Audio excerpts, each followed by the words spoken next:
everybody. Welcome to Monday Morning Must Knows. My name is Merlin Rothfield. Here are several things to pay attention to for the upcoming trading week. Now, before we get to that, we have 1 day left for the month of July. And so far, the S&P, the NASDAQ, the Russell, the Dow, gold, silver, all posting significant gains for the month of July. Now, if we get a horrible, atrocious Monday, the 31st, maybe it'll be negative for the month, but it looks like it's going to be pretty good. And honestly, the S&P and the NASDAQ, 5 consecutive months of gains, looking pretty hot at this moment in time. So what's going to keep this thing moving forward? Well, why not take a peek at earnings? That's going to be our next big piece to look at. We have a lot of companies reporting earnings this week, 1,623 to be precise. We start things off on Monday with Western Digital, Arista Networks, ON Semiconductor, and Diamondback Energy. Tuesday brings you AMD, Pfizer, Caterpillar, Philip Morris, Starbucks, Merck, Chesapeake Energy, and there are many, many more. When we start to get to Tuesday, Wednesday, Thursday, you're talking 500-600 different companies reporting per day. So please make sure you look at your earnings calendar because there's a lot more than what I'm showing you here. I just don't have space to show that many.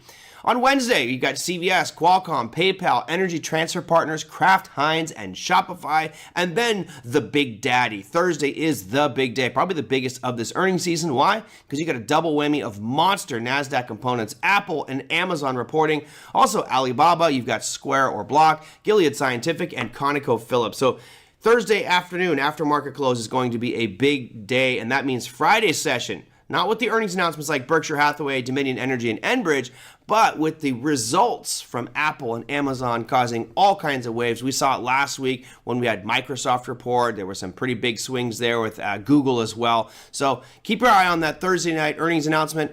Sit back, watch that come out, and then Friday should be a lot of fireworks. Okay.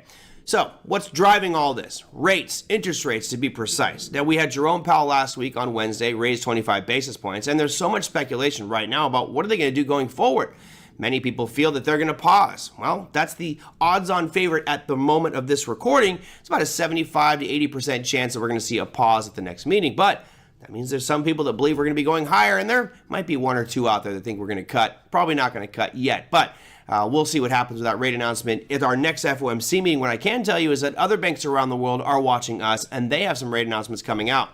Specifically, we have the Reserve Bank of Australia reporting on Monday. That's going to be just after the stroke of midnight Eastern Time, 12:30 to be precise. They're expected to raise 25 basis points from 4.1% to 4.35%. And we have another one across the pond as well. The Bank of England is looking to raise 25 basis points from 5% to 5.25%. That will be Thursday at 7 a.m. Eastern Time.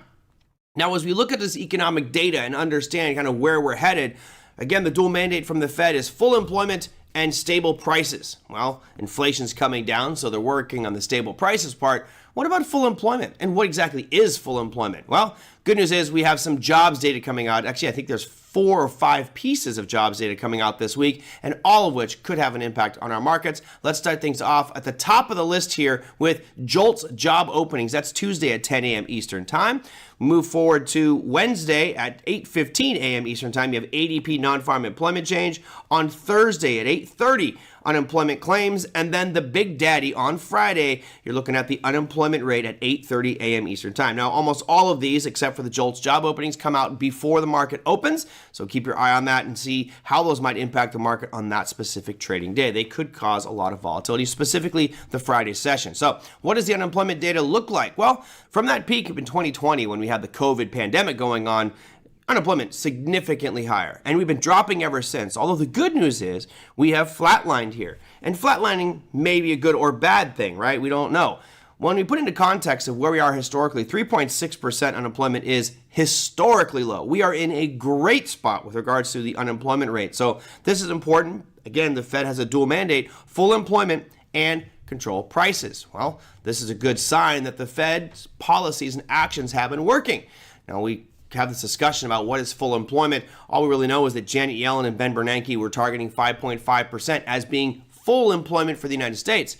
Well, if 5.5% is full employment, according to the Fed, and we are now at 3.6, we're in a very good position, which means we could probably expect unemployment to rise a little bit here before anybody really bats an eye at it. So a lot of pretty important news. You have some significant earnings, particularly Thursday night going into your Friday session. Then you also have the unemployment claims on Friday. You've got 2 rate announcements. So it's going to be a fun and wild week out there with lots of volatility. That, my friends, is your Monday Morning Must Knows. We'll see you next week.